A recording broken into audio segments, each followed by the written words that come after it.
Hi ಎಲ್ರಿಗೂ ನಮಸ್ಕಾರ. Welcome back to my YouTube channel.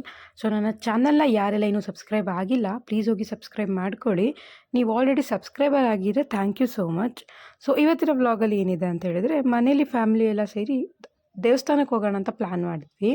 So ಯಾವ ದೇವಸ್ಥಾನ ಅಂತ ಹೇಳಿದರೆ, ನೆಲಮಂಗಲ ಹತ್ರ ಇರೋ ಕನಸವಾಡಿನಲ್ಲಿ ಶನಿ ಮಹಾತ್ಮ ಸ್ವಾಮಿ ದೇವಸ್ಥಾನ ಇದೆ. ಆಲ್ಮೋಸ್ಟ್ ಈ ದೇವಸ್ಥಾನ ಯಾರಿಗೂ ಗೊತ್ತಿರಲ್ಲ.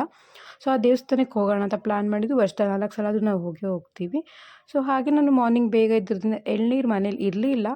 ಹಾಗಾಗಿ ಈಚೆ ಎಳ್ನೀರು ತೊಗೋಬೋದು ಅಂತ ಹಾಗೆ ಎಳ್ನೀರು ತೊಗೊಂಡು ಕುಡಿದು ಬಸ್ ಹತ್ಕೊಂಡು ಮೆಜೆಸ್ಟಿಕ್ಕಿಗೆ ರೀಚ್ ಆಗಿ ನೆಲಮಂಗಲ ಹೋಗಿ ನೆಲಮಂಗಲದಿಂದ ದೇವಸ್ಥಾನಕ್ಕೆ ಬಸ್ ಇತ್ತು ಡೈರೆಕ್ಟ್. ಸೊ ಬಸ್ ಹತ್ಕೊಂಡು ದೇವಸ್ಥಾನ ಹತ್ರ ಇಳ್ಕೊಂಡ್ವಿ. ಸೊ ಪೂಜೆಗೆ 2 ಪೂಜೆ ತೊಗೊಂಡ್ವಿ. ದೇವ್ರ ಪೂಜೆ ಕೊಡಬೇಕು ಅಂತ ಪೂಜೆ ತೊಗೊಂಡು ಅಲ್ಲಿಂದ ಕೈಕಾಲು ವಾಶ್ ಮಾಡಿಕೊಂಡು ಶನಿ ಮಹಾತ್ಮ ಸ್ವಾಮಿ ದೇವಸ್ಥಾನ ಲೈಕ್ ಶನಿ ದೇವ್ರಿಗೆ ಇಷ್ಟ ಆಗಿರೋ ತುಳಸಿ ಹಾಗೂ ಎಳ್ಬತ್ತಿನ ಅಂಟಿಸಿ ಅದಾದಮೇಲೆ ಹೊರಗಡೆ ದೇವಸ್ಥಾನ ಒಳಗಡೆ ಪೂಜೆ ಕೊಡೋಣ ಅಂತ ಹೋದ್ವಿ. ಬಟ್ ಆದರೆ ನಾನು ಅದನ್ನ ವೀಡಿಯೋ ಮಾಡೋಕ್ಕಾಗಲಿಲ್ಲ. ಯಾಕಂದರೆ ಅಂದರೆ ಫೋಟೋ ಮತ್ತು ವೀಡಿಯೋಸ್ ತೊಗೊಳ್ಳೋ ಆಗಿಲ್ಲ. ಮೊಬೈಲ್ ನಾಟ್ ಅಲೌಡ್ ಅಂತ ಅಲ್ಲಿ ದೊಡ್ಡದಾಗಿ ಬೋರ್ಡ್ ಹಾಕಿದ್ದಾರೆ. ಹಾಗಾಗಿ ಸೊ ಅದ್ರ ಹಿಂದೆ ಇರೋ ಲಕ್ಷ್ಮೀ ದೇವಸ್ಥಾನಕ್ಕೆ ಬಂದ್ವಿ.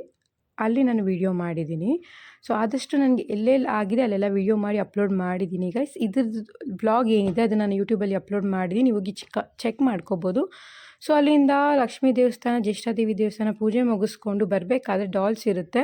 ಅಲ್ಲಿ ನಮ್ಗೆ ಯಾವುದೋ ಬೇಕೋ ಆ ಡಾಲ್ಸ್ ತೊಗೋಬೋದು. ಏನೇ ತೊಗೊಂಡ್ರು 100 ರೂಪಿ ಅಂತ ಹೇಳ್ತಾರೆ. ಅಲ್ಲಿಂದ ತೊಗೊಂಡು ಅನ್ನದಾಸೋಹ ಹತ್ರ ಬಂದ್ವಿ.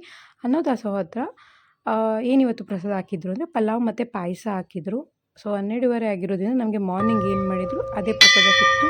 ಅದನ್ನು ತಿನ್ಕೊಂಡು ಹಾಗೆ ಶನಿ ಮಹಾತ್ಮ ದೇವಸ್ಥಾನಕ್ಕೆ ಹೋಗಾದ್ಮೇಲೆ ಆಂಜನೇಯ ಸ್ವಾಮಿ ದೇವಸ್ಥಾನಕ್ಕೆ ಹೋಗಲೇಬೇಕು ಅನ್ನೋದು ಪದ್ಧತಿ. ಅಲ್ಲಿಗೂ ಹೋಗಿ ಪೂಜೆ ಮಾಡಿಸ್ಕೊಂಡು ಮೀನ್ಸ್ ಇಲ್ಲಿಂದ 1 ಕಿಲೋಮೀಟರ್ ಅಷ್ಟು ದೂರ ಇದೆ ಆ ದೇವಸ್ಥಾನ, ಆಂಜನೇಯ ಸ್ವಾಮಿ ದೇವಸ್ಥಾನ.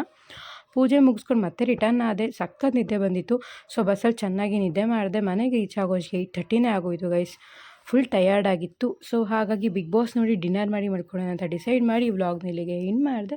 ಸೊ ಇದಾಗಿರ್ತೀವಿ.